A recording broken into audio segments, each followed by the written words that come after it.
Le MMA est sous le choc. John Jones, la légende, raccroche les gants. Il abandonne son titre poids lourd à l'UFC. On va décortiquer ça tout de suite. Ah oui, c'est un vrai séisme dans la catégorie reine. On va s'appuyer sur ce qu'a sorti le journaliste Ariel Helwani, et puis regarder un peu les conséquences directes, quoi. L'idée, c'est de comprendre pourquoi il part, comment Tom Aspinall se retrouve champion incontesté et qui est déjà sur les rangs pour le défier. On y va ? C'est ça. Alors, le point de départ, Jones annonce sa retraite, confirmée par lui-même, après la déclaration de Dana White. Et hop, la ceinture poids lourd est vacante. C'est là que ça devient intéressant avec les infos d'Helwani sur les coulisses, non ? Il parle de négociations. Exactement. Helwani révèle qu'il y a eu de grosses négociations entre l'UFC et Jones. Apparemment, Jones demandait beaucoup d'argent. Et l'UFC aurait accepté ? C'est ça le plus fou. Si Helwani dit vrai, Précisément, selon Helwani, l'UFC met l'argent sur la table. Jones dit oui, au début. au début, oui. Oui. Et puis, quelques jours plus tard, coup de théâtre, il change d'avis, il se retire pour de bon. Donc c'était peut-être pas que l'argent au final. Si l'offre est là, acceptée, puis refusée, il y a autre chose. C'est ce que ça suggère, oui. L'UFC avait tenté de le raisonner, mais rien à faire, Jones campe sur sa position. D'accord. Et le truc encore plus fort, c'est qu'Helwani maintient que l'UFC savait depuis plusieurs mois que Jones ne se battrait plus. Attends, plusieurs mois. Mais alors toute la communication autour du combat Jones-Aspinall, c'était du vent, si en coulisses c'était déjà mort. C'est la question que ça soulève, hein. Helwani avait d'ailleurs déjà rapporté que Jones s'était retiré des discussions pour affronter Aspinall, même après l'accord financier. Le pourquoi du comment final, ça reste flou. Bon, en tout cas, le résultat est là.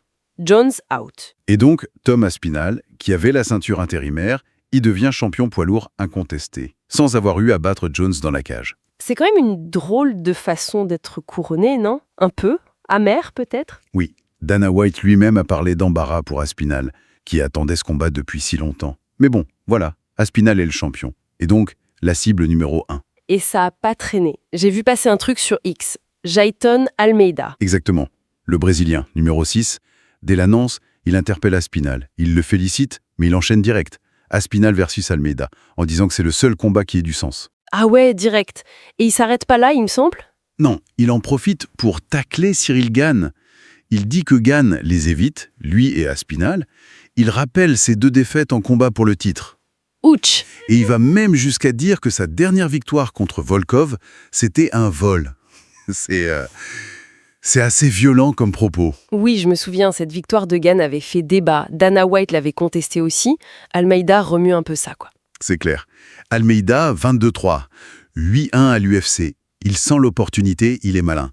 Jones parti, les cartes sont rebattues. Il défie le nouveau champion. Il attaque Gane. Il essaye de se placer, de forcer la main de l'UFC. C'est pas la première fois qu'il vise Gane, d'ailleurs. Ok, donc pour résumer, Jones s'en va, avec encore des questions sur la fin des négos. Aspinall est champion, mais dans des conditions un peu spéciales. C'est ça ? Et Almeida, lui, il met déjà le bazar, il met la pression sur Aspinall et Gane. La division poids lourd est complètement relancée, en fait. C'est exactement ça.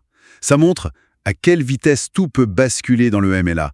Le départ d'une icône comme Jones, ça ouvre une nouvelle ère. Ça crée de nouvelles rivalités. On va voir comment la hiérarchie se redessine. Une dernière réflexion peut-être. Maintenant que Jones est parti sans perdre ce titre poids lourd et qu'Aspinall est champion sans ce combat unificateur majeur, comment cette ceinture va être perçue ?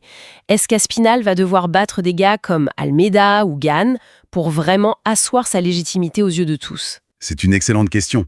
La légitimité, elle se construit aussi sur les défenses de titres. Contre les meilleurs prétendants disponibles, ce sera sans doute son prochain défi.